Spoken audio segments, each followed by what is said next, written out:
Bonjour tout le monde, lundi 30 juillet Cette 2018 pour conférence le va moment du maintenant être jour. enregistrée. Nette baisse aux États-Unis vendredi, notamment le Nasdaq qui a perdu 1,46%, impacté par certaines publications décevantes, notamment Intel qui a terminé en forte baisse, moins 9%. Et que dire de Twitter qui a terminé en repli de 20%, donc à l'image de ce qui s'était passé sur Facebook la veille.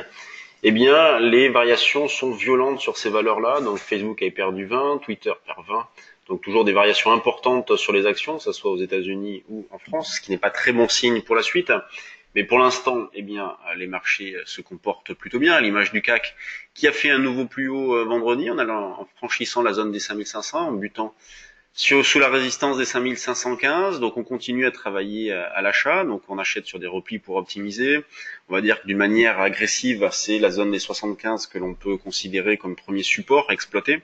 Sinon, ça va être plutôt la zone des 60-65, donc un rebond est possible dans cette zone-là. Le stop, il est un petit peu plus loin. Il est une bonne centaine de points en dessous, mais pour l'instant, les probabilités de rebondir restent importantes. La semaine dernière, on vous parlait d'un objectif potentiel vers 5550. Eh bien, ça reste toujours d'actualité. Là, la fenêtre reste toujours ouverte. En même temps, on constate que la hausse est laborieuse, et ça, c'est ce qu'on envisageait aussi, puisqu'il n'y a aucune raison que le contexte change comme ça en quelques heures ou quelques jours. Il en faut bien plus, donc pour l'instant, ça reste haussier. On peut toujours se fixer 5550 comme objectif potentiel. On peut profiter de cette phase-là pour acheter des options, notamment des calls. Si vous voulez jouer la reprise en étant tranquille pendant le mois d'août, eh bien, vous achetez des calls qui ont une volatilité implicite faible, donc vous les payez pas cher pour viser cet objectif-là. Vous pouvez également travailler en synthétique, que ce soit en call ou put synthétique. Quand on regarde du côté du DAX, eh bien lui, il y a déjà eu un mouvement il est passé de 12 780 à 12 800, quasiment 40. Donc petite surperformance du DAX sur le CAC. Un achat agressif, eh bien 12 780, on double appui avec ce matin. Sinon, c'est un petit peu plus loin. Il y a la zone des 12 750. Il y a plein de petits niveaux. Que ce soit sur le CAC ou le DAX, il faut acheter sur des petits replis. Il ne faut pas essayer d'acheter après des replis trop importants parce que sinon la dynamique serait cassée.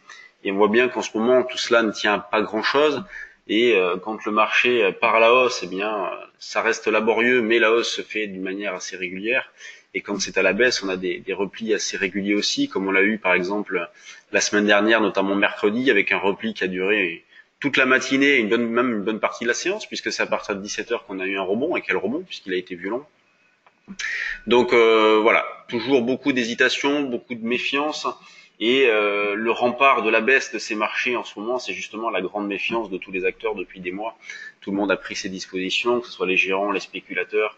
Si jamais le marché décale, eh bien, la pression n'est pas trop importante. L'eurodoll, lui, ne fait pas grand-chose depuis un bon moment. On continue à vendre sur des rebonds, donc on a toujours un manque de visibilité. On va pas parler de directionnel parce que le directionnel reste baissier, la tendance reste baissière, mais on voit que c'est assez calme, une volatilité intraday modeste. La zone de vente, eh bien vendredi, celle que je proposais sur le forum, c'était un 16,55. Eh bien, on est toujours dessus, donc vous voyez que ça n'a pas changé grand-chose. On peut essayer de revendre aussi vers un 16,90-95, c'est ce qu'on va essayer d'exploiter notamment sur le trade du jour. Donc nous arrêtons tous nos services demain soir. Moi j'assure voilà, jusqu'à demain soir. Le point bourse, comme je reste encore au bureau un petit moment, pas mal de choses à faire, et on va essayer de trader un max, eh bien je fais le point bourse encore pendant 2 semaines, jusqu'à la fin de semaine prochaine. Donc ravi de vous retrouver. Quand on regarde du côté des actions, eh bien, on a une grande majorité des valeurs qui sont dans le rouge. En même temps, c'est normal puisque le CAC avait terminé point haut vendredi, et étant donné qu'on est un petit peu en repli, une majorité d'actions dans le rouge. On voit que Kering est la plus forte hausse qui prend 1%.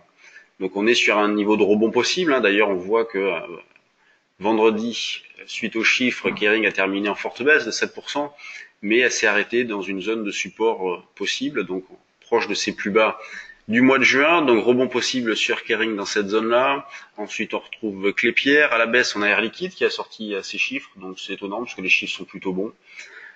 Bien pour ça que j'arrête de réfléchir aux, aux impacts des résultats sur les entreprises, parce que Kering c'était plutôt bon, elle a terminé en forte baisse, Carrefour c'était pas terrible la semaine dernière, elle a terminé en forte hausse, donc tout cela est lié à des anticipations.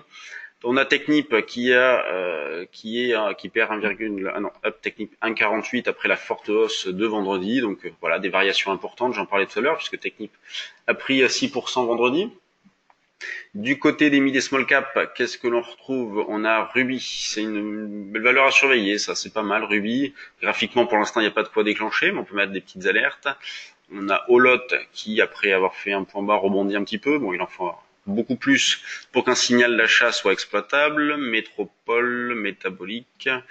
Bon, des petites choses. Inat Pharma. Bon, pas beaucoup d'intérêt sur les valeurs secondaires ce matin. C'est toujours la même musique. L'intérêt est ciblé sur les valeurs du CAC. On a donc Metex qui a fait un double appui dans cette zone-là, donc au-dessus des 1,19 qui rebondit. Sur le trade du jour, on en avait vendu jusqu'à 2,33 du Metabolic Explorer, donc on avait eu un petit peu de réussite sur ce coup-là, puisque c'était quasiment le plus haut. Bon, mais sur ce, je vous laisse. Si vous voulez nous suivre, retrouvez-moi à 10h30 sur BFM, 10h30 et 11h30. Sinon, bonne séance et à demain pour un nouveau plan bourse.